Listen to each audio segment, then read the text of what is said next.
Salut à toutes et à tous, aujourd'hui on se retrouve pour une nouvelle vidéo. Donc cette vidéo va être à propos des 5 raisons pourquoi vous devez acheter une Peugeot 307. Premier point, c'est le comportement moteur. Alors cette voiture, elle est pas très réputée, mais je comprends pas pourquoi, parce que son moteur est vraiment tellement agréable. Il fait une sonorité qui est vraiment pas mal du tout. En plus avec un échappement, ça fait un peu comportement rallye, c'est marrant. Par contre, bon, c'est un moteur... il a la pêche que à partir de 4000 tours minute. Mais c'est marrant. C'est un moteur qui est extrêmement marrant à utiliser, à emmener au quotidien.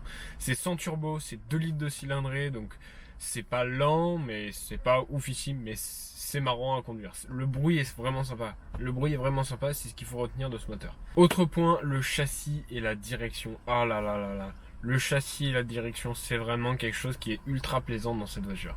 Donc on a un châssis qui est vraiment ultra propre, ultra incisif, qui est vraiment très sécuritaire en fait. Et la voiture se comporte super bien dans des virages. J'ai pris avec cette voiture des virages que franchement, avec beaucoup de voitures modernes, j'aurais pas pris à une telle vitesse. C'est assez impressionnant. C'est franchement, à titre de comparatif, j'avais fait l'essai de la Mini Cooper S et j'avais dit que le châssis était vraiment bien. Bah, les deux véhicules sont pas le même poids, ont pas le même moteur, etc. Mais la Peugeot 307 se débrouille au moins aussi bien que la Mini Cooper S. Alors que c'est un véhicule qui est beaucoup plus récent.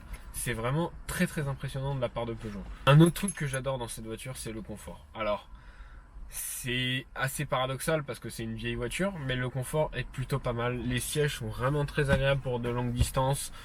Ils sont chauffants. Ils sont pas ventilés, mais ils sont chauffants, ce qui est déjà pas mal. Il y a l'autoradio, il y a le régulateur de vitesse, il y a les phares automatiques, il y a les lève-glaces automatiques. Il y a plein de petites options comme ça que j'adore, qui rendent vraiment l'habitabilité à bord vraiment très agréable. Un autre point que j'adore forcément, c'est le fait que ça soit un peu un sleeper. Alors, c'est surprenant dit comme ça, mais c'est un véhicule qui fait 140 chevaux. Actuellement, elle est à l'éthanol, donc je suppose qu'elle doit faire peut-être un peu plus. J'ai pas mis une carte, mais j'ai déjà dû vous l'expliquer des milliards de fois. Et c'est un véhicule qui est vraiment surprenant, très agréable à conduire. Et quand on met le pied dedans au-dessus de 4000 tours minute, c'est impressionnant, ça marche vraiment fort. Alors faut être dans les bons régimes, ça demande de jouer un peu avec le levier de vitesse, mais c'est marrant.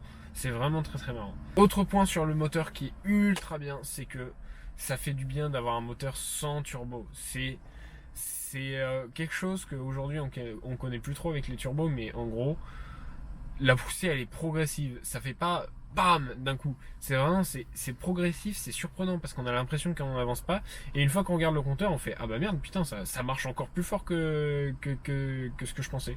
Parce que je vous donne un exemple typique, quand je suis à 90 en cinquième et quand je suis à 130 en cinquième, la poussée elle est plus forte à 130 en cinquième que de 90 à 110. C'est très impressionnant, j'adore ce feeling. Et le moteur il s'arrête jamais, il monte jusqu'à 7000 tours minute, c'est génial, c'est kiffant et on a envie de monter toujours plus haut, mais bon, il y a un halter. Un autre point très avantageux, c'est le prix. J'ai payé cette voiture 3000 € pour 140 000 km, ce qui est absolument rien du tout. C'est un véhicule qui fait très bien son travail, il est là, il est tout le temps là, il vous emmènera du point A au point B tous les jours. Alors c'est pas le véhicule qui est la plus grande fiabilité niveau électronique, mais c'est vraiment génial concernant ce point là.